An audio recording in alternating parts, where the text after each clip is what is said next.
On se dit souvent que la meilleure personne à embaucher pour nous aider dans un projet, ce serait un ami. On lui fait déjà confiance, en plus il y a déjà un fit humain, donc on sait qu'on n'est pas complètement opposé au niveau de nos valeurs, et on les connaît bien plus que des inconnus, et parfois même depuis des années. Mais aujourd'hui on va voir ensemble pourquoi c'est certainement la pire des idées, et surtout pourquoi tu ferais mieux d'embaucher ton pire ennemi plutôt que ton meilleur ami. Bienvenue dans Pouvoir et Influence, le podcast du dimanche à 10h30, dans lequel on dévoile les plus grandes stratégies d'influence et surtout comment t'en servir pour devenir un entrepreneur plus impactant et aller au bout de tes ambitions en maîtrisant les dynamiques sociales. Dans ce second épisode de la série 48, on va voir pourquoi travailler avec tes amis est une erreur, pourquoi les embaucher dans ton projet est une erreur, et ensuite on verra pourquoi finalement tu devrais plutôt utiliser tes ennemis et surtout comment faire dans la pratique. Mais avant de commencer, je te rappelle qu'on est dans une phase de test du podcast et pour l'instant je me suis engagé à faire 6 épisodes et ensuite on verra bien, ça va vraiment dépendre de votre enthousiasme et des notes et des commentaires que vous allez laisser sur le podcast.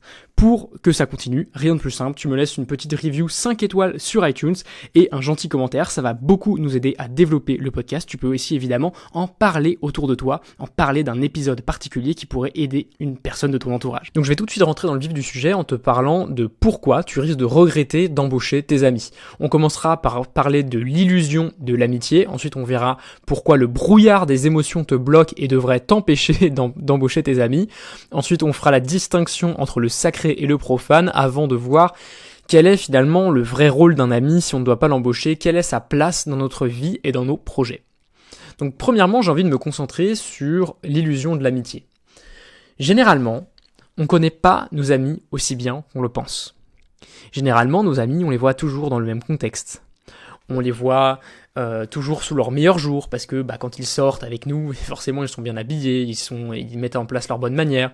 Et surtout, on les a jamais vus travailler. Et c'est peut-être ça le point le plus crucial, parce que il y a des amis évidemment qui sont très proches, dont on connaît beaucoup de leur vie, mais c'est très rare qu'on sache exactement ce qu'ils valent, entre guillemets, au travail. Et en plus de cette incertitude qui est là et qui est masquée par le fait qu'on connaisse la personne, on a l'impression que on la connaît alors que finalement pas tant que ça et les émotions nous jouent des tours. En plus de cet aspect-là, il est très peu probable que la bonne personne se trouve dans tes amis. On est 7 milliards sur Terre, tu as peut-être 10 amis, 20 amis, 100 amis, mais globalement, il y a très très peu de chances pour que la personne la plus compétente pour t'aider soit réellement un de tes amis. Ça, tu peux le comprendre, c'est purement mathématique.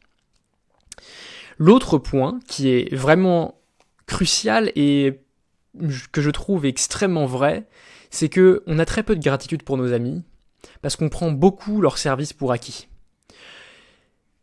Tu sais comme moi, quand t'as un ami qui t'aide pour un déménagement par exemple, tu vas boire un coup avec lui, t'es content, tu le remercies, mais ça s'arrête là. Tu vas pas lui payer un super resto, tu vas pas faire un truc génial ensemble. Enfin, on va dire que globalement, tu es assez ingrat. Et d'ailleurs, c'est peut-être à ça que servent les amis, c'est peut-être à avoir des services sans devoir payer grand-chose en retour. Parce que si tu devais payer quelqu'un pour faire ton déménagement, pour toute une journée entière, voire même 2 journées, 3 journées, ça te coûterait quelques centaines d'euros, de quoi inviter toute la smala au resto facilement avec ton pote. Et pourtant, tu ne le fais pas. Et donc la conséquence logique de ça, c'est qu'on témoigne beaucoup plus de gratitude aux personnes qu'on ne connaît pas. C'est-à-dire que si une personne que tu ne connais pas t'aide, tu vas te dire « Oh la vache, c'est impressionnant, pourquoi est-ce qu'elle m'a aidé, je suis vraiment reconnaissant ».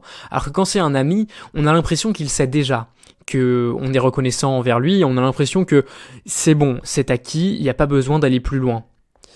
Et l'autre chose, c'est qu'on a aussi parfois l'impression, et pour certaines personnes c'est plus marqué que d'autres, évidemment, je fais des généralités ici, on a l'impression que il l'a fait au nom de l'amitié. C'est-à-dire que oui, il m'a aidé à faire ci ou ça, mais c'était parce qu'on est amis. Ça fait partie de la relation, c'est dans la base.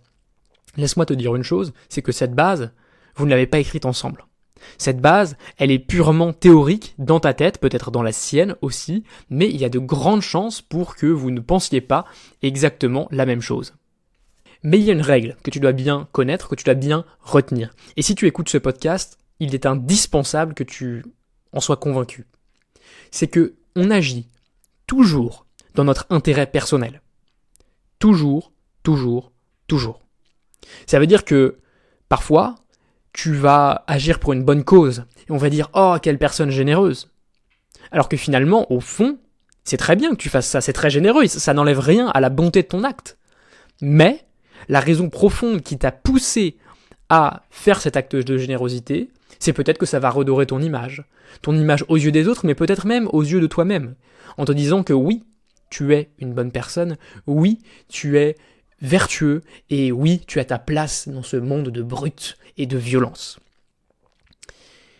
Un autre motif complètement personnel qui pourrait te permettre par exemple d'aider un ami ou de faire quelque autre action, une quelconque autre action, c'est que tu te sens redevable. Peut-être qu'un de tes amis t'a beaucoup aidé dans une période de ta vie et qu'aujourd'hui, dès qu'il te demande quelque chose, tu te sens obligé de le faire parce que tu lui dois bien ça. Et c'est ok. C'est sain.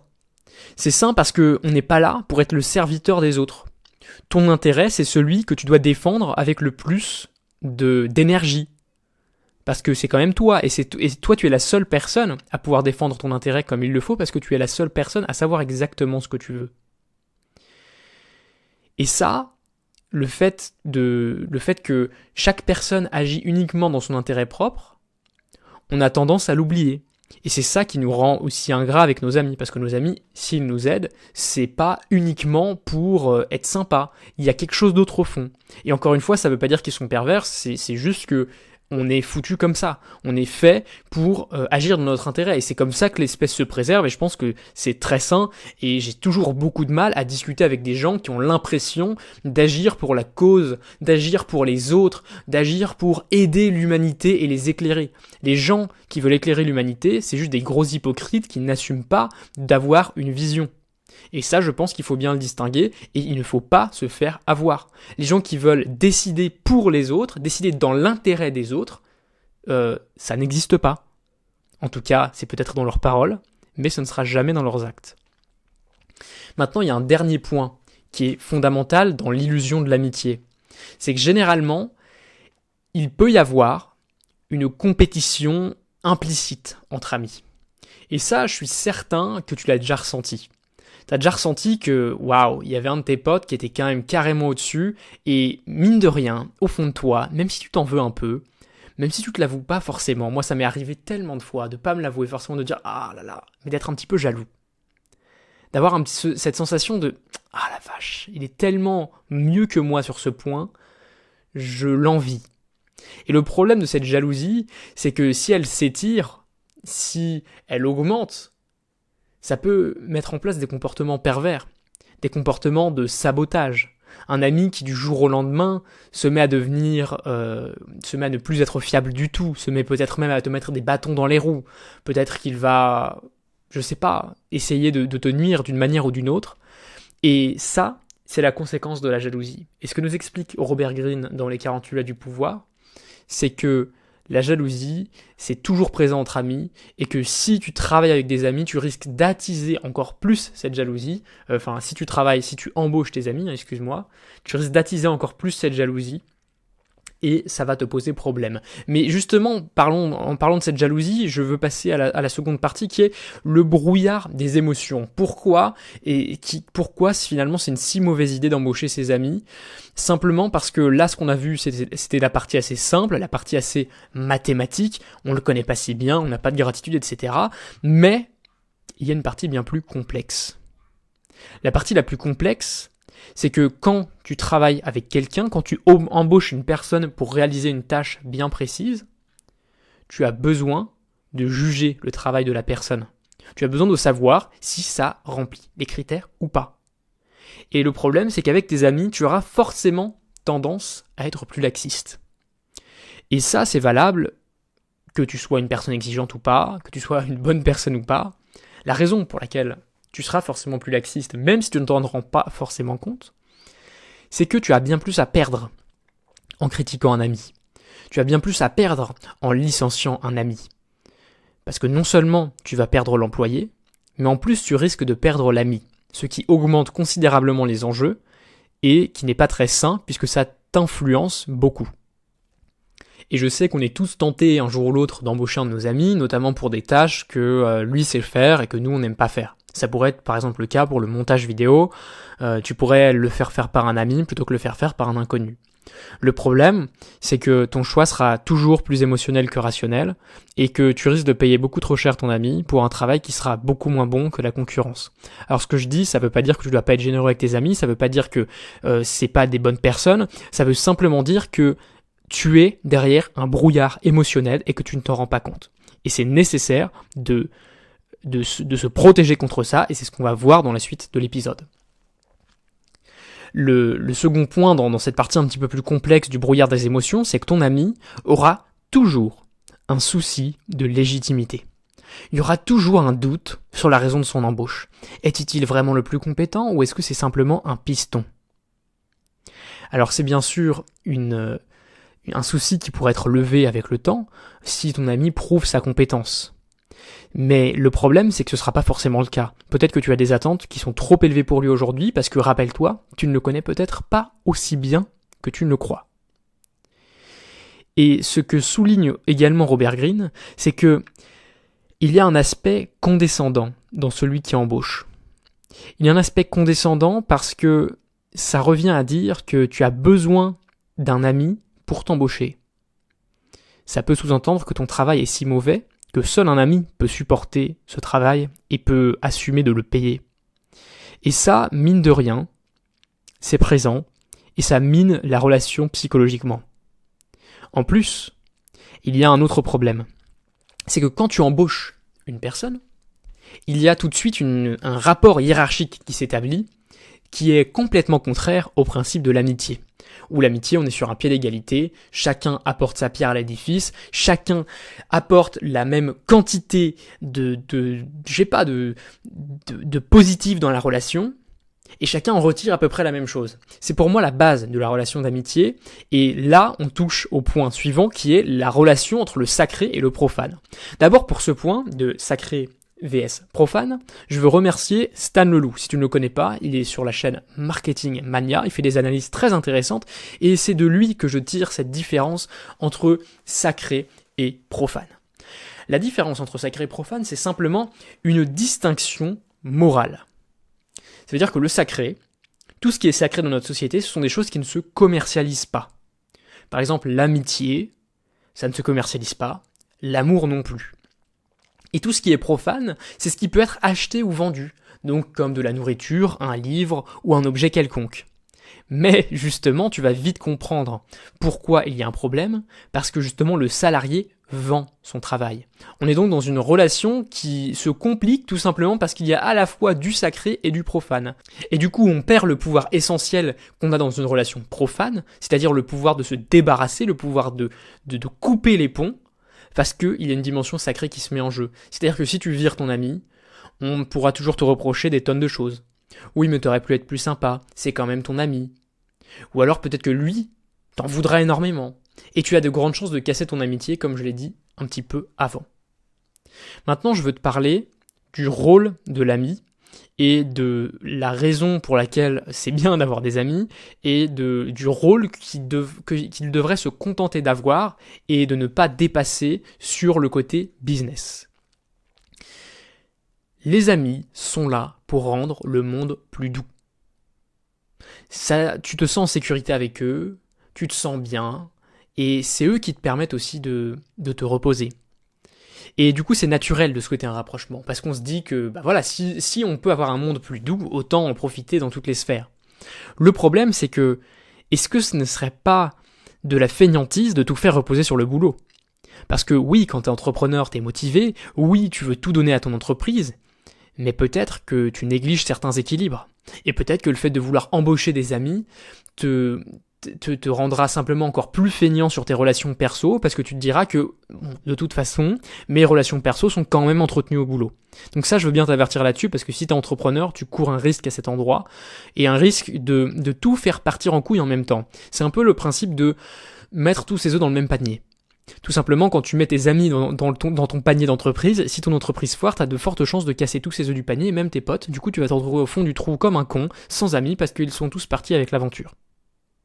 Donc tout ça nous mène à une conclusion, qui est qu'au lieu de se confronter à tous les problèmes dont on a déjà parlé, notamment sur les rôles, l'autorité, etc., pourquoi est-ce qu'on ne déciderait pas de séparer les deux, de séparer l'amitié et le business pour laisser la distance émotionnelle nécessaire à la bonne conduite de ton entreprise et laisser le plaisir à l'amitié?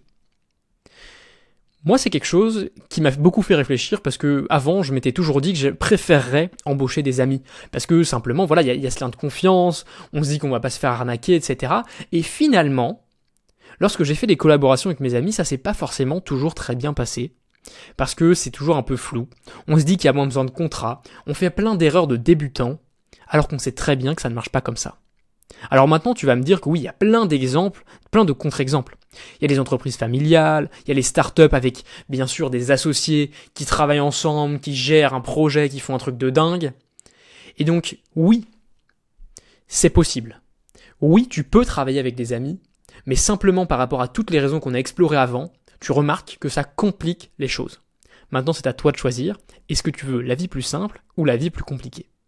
Avant de continuer, je me permets de faire une petite interruption pour te demander de noter le podcast 5 étoiles s'il t'a plu sur iTunes et de me laisser un petit commentaire. C'est important pour la visibilité du podcast et aussi pour m'encourager à continuer puisqu'aujourd'hui je suis dans une série de 6 épisodes dans laquelle je fais un test de ce podcast et ensuite en fonction de ton enthousiasme, ça m'indiquera si je dois continuer ou pas. Donc si tu veux continuer à apprendre à gagner en pouvoir et en influence pour fasciner, multiplier ton impact et développer ton entreprise, note ce podcast et partage-le à un ami à qui ça pourrait servir. Maintenant, on entre dans la deuxième partie du podcast, à savoir comment utiliser tes ennemis. C'est peut-être la partie la plus contre-intuitive, et donc on va procéder en étapes. D'abord, on va voir comment employer tes ennemis. Ensuite, on verra la conséquence vertueuse de la concurrence, et puis on finira par voir comment tes ennemis peuvent te permettre de te définir. Et puis ensuite, il y aura un petit bonus à la fin, mais je vais pas tout dévoiler maintenant, parce que sinon ça va casser le suspense. La première chose, c'est comment employer tes ennemis. Et pourquoi tu devrais le faire? Pourquoi tu devrais employer tes ennemis plutôt que tes amis? Pourquoi tu devrais plutôt employer ton pire ennemi que ton meilleur ami? Contrairement aux amis, les ennemis auront énormément de gratitude pour toi. Parce qu'ils savent ce que ça coûte, par exemple, de leur pardonner quelque chose. Ils savent ce que ça coûte de les rapprocher de toi, parce qu'ils savent tous les méfaits qu'ils ont commis sur toi. Par exemple, si un concurrent t'a plombé dans ton business, le fait que tu le rapproches de toi, il sait que tu vas te méfier. Et ça, la conséquence, elle est très intéressante, c'est qu'il va devoir te prouver sa valeur. C'est-à-dire que lui ne te prend pas pour acquis, il sait qu'il est sur la sellette en permanence et qu'il a besoin de se donner à 100%. L'avantage aussi, c'est que le fait d'avoir un ennemi dans ton entreprise, le fait d'avoir embauché un de tes ennemis ou tout au moins de travailler avec lui, ça t'évite d'avoir des problèmes d'émotions conflictuelles comme il peut y avoir avec des amis. Puisque finalement, si tu licencies un ennemi, tu as simplement perdu un ennemi, entre guillemets, c'est pas comme perdre une amitié. Tu m'as compris. Maintenant, je veux te parler de la concurrence vertueuse. Et la concurrence vertueuse, c'est un concept qui est très intéressant, qui est beaucoup utilisé en économie. L'économie, le libéralisme, ça, c'est basé là-dessus. C'est le fait de dire qu'on veut créer de la concurrence pour donner le meilleur aux consommateurs, etc. On veut supprimer les monopoles. On veut permettre que la concurrence soit la plus parfaite possible. C'est le concept de concurrence pure et parfaite. Mais en fait, ce concept est vrai pour toi aussi à ton échelle individuelle. C'est-à-dire que sans ennemis, on se ramollit. Et si tu n'as pas d'ennemis, Robert Greene va jusqu'à dire que tu devrais t'en créer. Parce que le leader aime la tempête, le leader progresse dans la tempête et le leader peut asseoir son pouvoir dans la tempête parce qu'il montre de quel bois il est fait. Et ça, je trouve que c'est toujours très intéressant de retourner sur cette citation maritime, pour le coup, qui est de dire qu'on ne juge pas un marin sur une mer d'huile. On juge un marin quand il est dans un orage, quand il y a des vagues énormes, quand il y a du vent, quand c'est la tempête. Parce que c'est à ce moment-là qu'il faut être bon, et c'est à ce moment-là que ta formation fera la différence. Parce qu'éventuellement, moi je n'ai aucune compétence de navigation, mais si tu me mets sur une mer d'huile, il y a de grandes chances pour que je comprenne à peu près comment ça marche le bateau, parce que j'en ai fait 3 fois quand j'étais petit sur un lac, et que j'arrive à peu près à faire quelque chose. Par contre, mets-moi dans une tempête, mais là je suis mort direct. Et c'est là que la vraie différence se fait, et c'est là qu'en tant que leader, en tant que personne qui connaît les choses et en tant que personne compétente, tu peux apporter beaucoup plus de valeur. Et si je t'ai parlé tout à l'heure de concurrence entre entreprises, je veux te parler de concurrence à ton niveau, à toi. De concurrence dans ton marché, à toi. De concurrence avec des personnes qui peuvent être aussi bien des employés de ton entreprise ou alors des concurrents sur ton marché. Les concurrents montent ton niveau. Les concurrents montent ton niveau parce qu'il faut faire face à quelque chose, tu as une barre qui est fixée et tu sais que sans arrêt tu es sur la sellette parce que sans arrêt tu risques d'être rattrapé. Il y a un constat très simple que tu peux faire. Je sais pas si tu parles anglais ou pas, mais si tu parles anglais et que tu as suivi des blogueurs ou des influenceurs américains et que tu as laissé ton adresse email à ces blogueurs ou influenceurs américains, tu t'es peut-être rendu compte que leur lead magnet ou alors le bonus qu'ils offrent sur leur site internet, c'est de la folie. Le lead magnet des Américains, c'est la formation à 3000 balles des Français. C'est un truc complètement, c'est complètement dingue. Ces gens, aux États-Unis, il y a une telle concurrence sur le marché que rien qu'à l'échelle du gratuit, les personnes se défoncent et donnent le maximum. Ça, tu ne le verras pas en France. En France, globalement, le bonus que tu peux obtenir sur un blog, c'est un PDF. Alors après, je ne fais pas de jugement, parce que je ne pense pas forcément que l'information gratuite te soit extrêmement utile. Parce que quand c'est gratuit, tu n'y portes pas d'importance, et donc pourquoi offrir une formation à 3000 € si tu peux la faire payer, et en plus que ça apporte plus de valeur aux gens. Parce qu'évidemment, quand tu fais payer, les gens appliquent. Quand tu viens de sortir ta carte bleue pour 3, 4, 5, 6, 10 000 €, là tu sais que la personne va appliquer.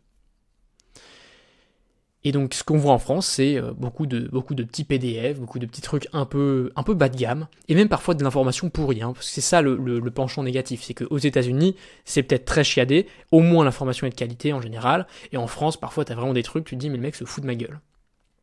Donc ça, c'est un des caractères vertueux de la concurrence. Ensuite, il y a un autre point, c'est que quand il y a de la concurrence, ça te permet de travailler sur toi, de travailler sur tes talents et d'affirmer ta différence. Parce que simplement, quand tu as des concurrents, tu ne peux pas faire autrement qu'être toi-même à 1000%. Parce que la seule chose qu'ils ne peuvent pas copier, c'est toi. Donc si tu fais des vidéos mieux que personne, c'est là que tu vas te sublimer parce que tu vas te dire, ok, où est-ce que je fais la différence dans mon business par rapport à mon concurrent ? C'est dans la vidéo, donc je vais tout miser sur la vidéo. Je vais tout miser sur mes apparitions, ma diction, ma manière de communiquer, et c'est ça qui va faire la différence. Et ça, tu vois, si tu n'avais pas de concurrent, tu le ferais pas. Ensuite, les ennemis ont encore un autre avantage, c'est qu'ils te donnent de l'énergie. Parce que c'est quand tu définis contre qui tu te bats, tout de suite tu sais quelle énergie faut déployer, tu sais quel est ton ennemi, tu sais où diriger ton énergie aussi. Et alors après, attention. Quand tu es en business, je te conseille pas forcément de regarder beaucoup ce que font tes concurrents. Tout simplement parce que peut-être qu'ils font des conneries, peut-être qu'ils font des tests, peut-être qu'ils font des trucs qui n'ont aucun intérêt pour ton business mais qui en ont pour eux. Et donc ça, faut être très vigilant, il faut éviter de trop regarder sur les côtés parce que bien souvent, tu interpréteras mal les signaux et tu risques même de déprimer finalement parce que ton concurrent, évidemment, il est comme toi. Il ne montre pas ses pires échecs sur Instagram. Et ça, il les garde bien pour lui. Et tu ne peux pas comparer ton arrière-boutique avec la vitrine brillante d'Instagram de tes concurrents. Avant de t'expliquer comment tu peux te créer des ennemis, si tu n'en as pas encore, parce que tu as bien compris que là, ça avait un intérêt de fou, je veux te parler de comment tes ennemis te permettent de te définir. Et là, normalement, c'est le coup fatal pour te faire penser que les ennemis sont nécessaires. Les ennemis t'apportent quelque chose, les ennemis sont presque indispensables pour ton entreprise, pour te faire croître. La première chose, c'est que quand tu te bats contre quelqu'un, tu te définis. Il y a deux manières de définir quelque chose, une cause ou un business. Ces deux manières, c'est par le positif, ce qu'est la chose. Par exemple, une table, ça a généralement 4 pieds, ça peut être en bois, ça c'est ce qu'est la table. Maintenant, ce que n'est pas une table, c'est par exemple un truc sur lequel tu peux t'asseoir avec un dossier, parce que ça s'appelle une chaise. Et donc, les concepts qui sont très simples comme ça paraît un petit peu débile de les définir par le positif et le négatif, mais des concepts plus complexes, comme l'amour par exemple, c'est souvent un petit peu diffus, souvent un petit peu compliqué. Et les grandes idées de ton entreprise, le grand combat de ton entreprise, forcément, ça a une dimension complexe comme celle-là. Et donc, si je te demande de définir l'amour, ce sera très compliqué de le faire uniquement dans des termes positifs. Tu pourras dire, oui, l'amour, c'est quand je pense à mon partenaire tout le temps, quand j'ai envie de faire des petites attentions à ma copine. Mais peut-être que tu peux dire aussi que ce n'est pas, pour le préciser. Ce n'est pas la méchanceté, ce n'est pas le fait d'en vouloir à la personne parce qu'elle est 5 minutes en retard, parce qu'elle était dans les bouchons. Voilà. Comme ça, tu te définis à la fois par le positif et le négatif. Et ça, le fait de se battre contre les autres, le fait de se définir par le négatif, on le fait H24. Les humains sont les champions de ça, et les Français en particulier, parce que tu le sais, les Français sont les champions de la critique. Ils savent très bien pointer les autres du doigt en disant « Oh là là, qu'est-ce qu'il est impoli ?» Mais en fait, qu'est-ce que tu dis vraiment quand tu dis « Qu'est-ce qu'il est impoli ?» Finalement, ce que tu dis, c'est « Qu'est-ce que je suis poli à côté ?» Parce que si je suis en mesure de remarquer qu'il est impoli, ça veut dire que moi-même, je suis plus poli que lui. Et tu vois, finalement, en critiquant les autres, tu te définis. Et en branding, c'est pareil. Alors maintenant, attention, ça veut pas dire que tu dois être juste le gros grincheux de la place qui tape sur tout le monde sans rien apporter comme solution. Ça n'a pas de sens de faire ça. Ça n'a pas de sens parce que ça t'enlève tout pouvoir. Parce que finalement, si ton ennemi disparaît, je sais pas, par enchantement, parce qu'il a fait faillite, parce que t'étais trop bon, et bah tu vas te retrouver sans rien. C'est un peu le problème des gouvernements qui sont sans arrêt dans l'opposition, et puis quand ils se retrouvent aux manettes, et bah là tout d'un coup, c'est compliqué. Parce que tout d'un coup, tu ne peux plus te définir uniquement en étant combattant, tu dois être à l'initiative.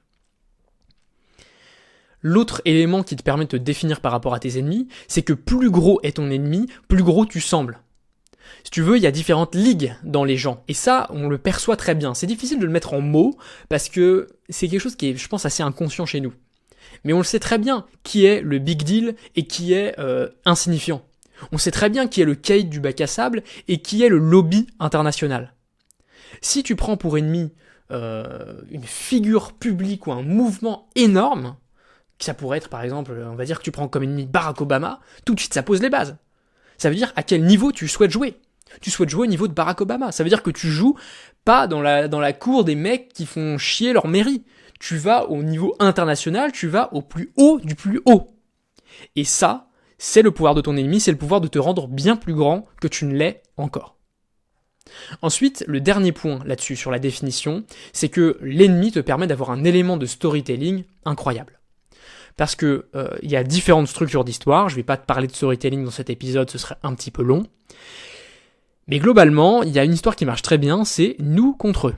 C'est l'effet tribal, c'est l'effet de communauté, c'est l'effet millénaire qui fait que les humains se rassemblent. Ça, c'est un truc qui est beaucoup utilisé par quasiment tous les entrepreneurs. On te dit que tu ne veux pas ressembler à ça. Le plus frappant, c'est les gens du marketing de réseau. Je n'affectionne pas le marketing de réseau, pour tout te dire, mais j'affectionne la persuasion, j'affectionne l'idée du pouvoir et de comment le décrypter. Et du coup, par curiosité, je suis allé dans un événement de marketing de réseau pour découvrir ce que c'était, et puis pour finalement analyser leur pitch de vente, parce que je sais que c'est des excellents vendeurs, parce qu'ils ne font que ça. C'est vrai que quand tu as du vent, tu es obligé d'être un excellent vendeur. Excusez-moi pour la pique gratuite, je sais que tous les marketeurs de réseau là vont se ruer sur moi, mais bon, même si tu es marketeur de réseau, tu sais à quel point il y a des arnaques dans ce domaine, donc tu peux même pas m'en vouloir. Et puis si tu m'en veux, tant mieux, va-t'en, je t'en veux, va-t'en. Bref. Ces gens du marketing de réseau ont un storytelling très fort du nous contre eux. C'est du genre, nous on est les petites gens, parce que le marketing de réseau ça s'adresse jamais aux grands chefs d'entreprise du CAC 40, ça s'adresse aux personnes qui n'ont pas assez d'argent et qui souhaitent faire un complément de revenu. Et donc nous les petites gens, on lutte contre les grands. Première opposition. Nous, si je caricature, nous les prolétaires, on va la mettre bien profond aux capitalistes en étant nous-mêmes plus intelligents qu'eux et en gagnant, que ce soit en bourse ou machin ou truc. C'est le premier nous contre eux. Deuxième nous contre eux du MLM, c'est attention, tes amis, ta famille ne savent pas à quel point tu détiens la vérité en étant avec nous. Ils vont essayer de t'arrêter et tu dois absolument éviter qu'ils t'arrêtent. Je pense que tu vois bien la supercherie dans là-dedans, même si effectivement parfois tes amis peuvent être toxiques. Je vais pas faire un épilogue sur le MLM, mais bon voilà.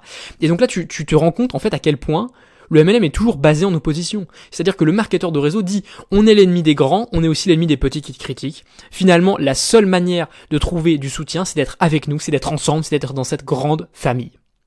Donc ça, c'est l'effet tribal poussé à l'extrême. Et d'ailleurs, quand tu vois le marketing de réseau, souvent, c'est des gens qui perdent leurs amis progressivement parce qu'ils leur cassent tellement les couilles avec leurs produits à la con que ça ne marche plus avec eux.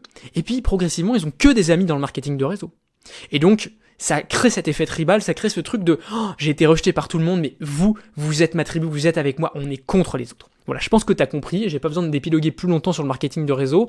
Et je vais t'expliquer des manières dont je l'utilise personnellement, et donc tu peux évidemment l'utiliser facilement aussi. La première chose que je fais régulièrement, c'est de taper sur les formateurs à 2 balles dans le domaine de la gestion du temps. Parce que je te rappelle, si tu me connais pas, moi je travaille sur Riche de temps, c'est mon blog normal, là c'est juste mon hobby de faire ce podcast. Et sur ce blog, je parle d'efficience personnelle pour mettre ton entreprise au service de ta vie riche et impactante. Et globalement, il y a beaucoup de gens dans l'efficience, dans la productivité, qui donnent vraiment des conseils complètement pourris, qui donnent des petites techniques au lieu de donner des principes. Et eux, j'aime bien leur taper dessus parce que moi, je retrouve leurs clients après en coaching et qui me disent, bon, j'ai tout testé, ça n'a pas marché. Et puis finalement, quand forcément on se concentre sur les principes, sur la vraie base de la base, là, tout de suite, ça marche. Je pense que tu as déjà perçu ma passion pour détruire ces formateurs à 2 balles, mais tu sais que dans mon message, c'est utilisé. Par exemple, quand je vais faire des stories Instagram, je vais pouvoir en parler, je vais pouvoir dire, voilà, encore un client qui vient d'un formateur à 2 balles. Oh là là, on parle que des principes. On m'a encore dit que la méthode Pomodoro, c'était la panacée, etc., etc. Leur taper dessus, ça montre que je suis différent, ça montre que moi, je ne suis pas dans les techniques contrairement aux autres et que je suis dans les principes. Il y a aussi un autre moyen qui a été utilisé, une autre circonstance dans laquelle ce storytelling nous contre eux a été utilisé, c'est pendant l'Allemagne nazie. Le bouc émissaire, c'est les juifs, c'est leur faute, c'est eux contre nous, c'est les Aryens contre les races inférieures, et du coup, bim, on doit bien les défoncer. Donc là, je pense que tu as compris ce principe et je pense que tu as compris sa puissance. Tu peux l'utiliser pour le bien ou pour le mal, c'est un petit peu comme tous les outils de pouvoir et d'influence dont je parle dans ce podcast. Maintenant que tu as compris à quel point avoir des ennemis est important, maintenant que tu as compris que sans tes ennemis, tu n'es rien, parce que si tu n'as pas d'ennemis, c'est peut-être que tu n'es pas assez clivant, c'est peut-être que tu n'as pas un message assez fort, c'est peut-être que tu n'es pas assez influent. Il y a une citation que j'aime beaucoup qui dit « Losers have no haters », donc les perdants n'ont pas de personnes qui les détestent, et justement les personnes qui détestent, c'est tes ennemis. Et donc maintenant, je vais t'expliquer comment on fait pour créer des ennemis. Comment on fait pour avoir ces effets vertueux de l'ennemi, éviter de se ramollir et avoir plus d'impact. Souvent, les personnes que j'accompagne me disent que non, elles ne veulent pas d'ennemis. Non. Moi, je trouve que rien n'est bête. Je suis une bonne personne. Et ça, c'est ancré par notre éducation. Parce qu'évidemment, tes parents, alors peut-être qu'ils t'ont dit ça, en tout cas les miens n'ont pas dit ça, ne te disent pas rentre en conflit avec les autres, défends tes valeurs jusqu'au sang, tape sur les autres. Les parents ils sont là plutôt non, ne rentre pas en conflit, respecte la vie des autres, écoute-les, etc. C'est des valeurs qui sont essentielles pour le bon fonctionnement de la société, sauf qu'au bout d'un moment, les entrepreneurs c'est aussi ceux qui brisent le fonctionnement de la société. Et d'ailleurs, on dit souvent que s'il y avait que des entrepreneurs, le monde ce serait un bon bordel parce que c'est des gens qui respectent pas les règles. Donc si, aujourd'hui, tu as peur du conflit, tu ne veux pas te créer d'ennemis, regarde un petit peu en toi, demande-toi si tu manques de confiance dans ton travail, parce que moi, le jour où j'ai accepté d'avoir des ennemis, c'est le jour où j'ai été absolument convaincu à 100% que ma méthode était la bonne et que j'étais certain de gagner. Je sais que leurs idées sont moins bonnes que les miennes, point barre. Et ça, c'est une conviction qui va écarter plein de gens de ce podcast. Parce que les gens vont dire « Oui, non, mais bon, faut être sympa avec tout le monde, etc. » Non, il faut pas être sympa avec tout le monde. Il faut que toi, tu aies tes avis, qu'ils soient tranchés.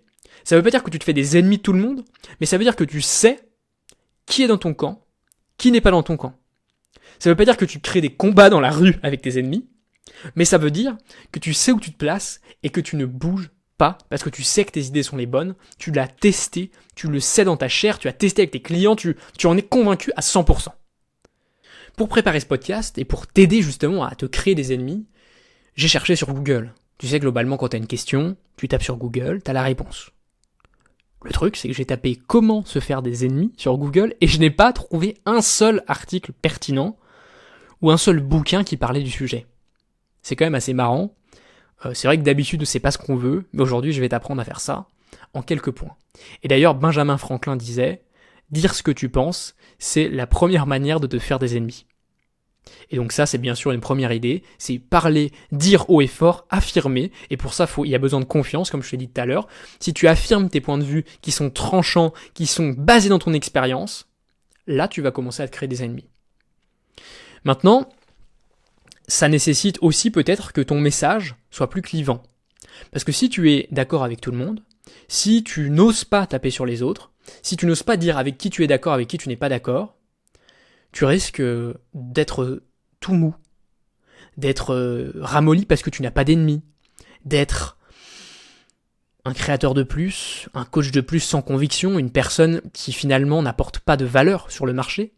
Parce que la valeur que tu apportes, c'est ta différence. S'il y a 10 coachs qui sont exactement pareils, aucun d'eux n'apporte de valeur au marché et il ne devrait y en avoir qu'un seul. Tu es basé, ton entreprise est basée, l'existence même de ce que tu fais est justifiée par le fait que tu sois différent. Et pour ça, tu dois avoir des points de vue tranchés. Par exemple, dans l'efficience, il y a un courant qui s'appelle le Miracle Morning. Il y a plein d'enthousiastes. Il y a plein de gens qui ne jurent que par ça.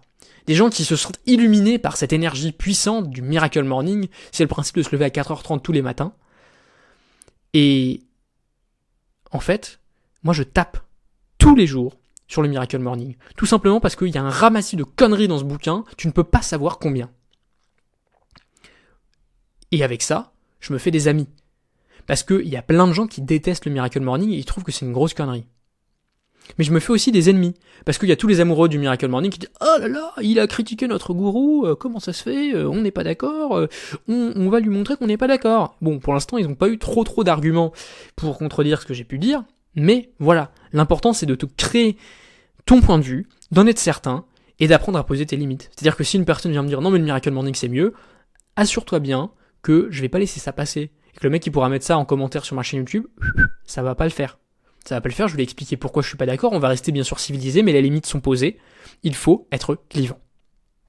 Maintenant, si tu n'aimes pas du tout le conflit, t'es pas non plus obligé de prendre une personne et lui taper dedans. D'ailleurs, en général, c'est pas forcément ce que je recommande. Tu peux avoir un ennemi un petit peu plus diffus. C'est exactement le principe du MLM qu'on a vu tout à l'heure. Tu peux avoir comme ennemi la société, le patriarcat, les gens qui disent que les blogs c'est nul, les gens qui disent que perdre du poids c'est avec du sucre, c'est en arrêtant le sucre alors que toi tu penses que c'est pas en arrêtant le sucre. Finalement l'ennemi, c'est toi qui peux le sculpter. Et le fait d'avoir un ennemi un peu plus diffus, un petit peu plus général, ça va éviter l'attaque personnelle.